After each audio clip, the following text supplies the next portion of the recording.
প্রেমের টানে ভারতের গ্রামে হাজির আমেরিকান তরুণী। ইনস্টাগ্রামে সামান্য একটি হাই দিয়ে কথোপকথনের শুরু। পরবর্তী 14 মাসে আরও বৃদ্ধি পায় একে অপরের সঙ্গে কথা বলা। এরপর সম্পর্ক গড়ায় প্রেমে। সেই প্রেমের টানেই আমেরিকা থেকে ছুটে ভারতের অন্ধ্রপ্রদেশের এক প্রত্যন্ত গ্রামে চলে এসেছেন তরুণী। তারা এখন গাঁটছড়া বাঁধার পরিকল্পনা করছেন।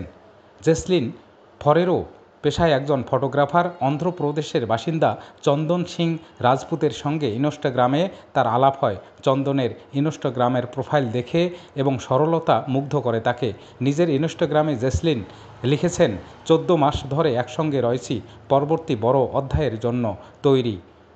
45 সেকেন্ডের একটি ভিডিও ক্লিপ শেয়ার করেছেন জেসলিন। ভিডিওটিতে একসঙ্গে থাকার বেশ কিছু মুহূর্ত শেয়ারের পাশাপাশি একটি সাধারণ মেসেজ কীভাবে অটুট বন্ধনে পরিণত হয়েছে তা জানিয়েছেন।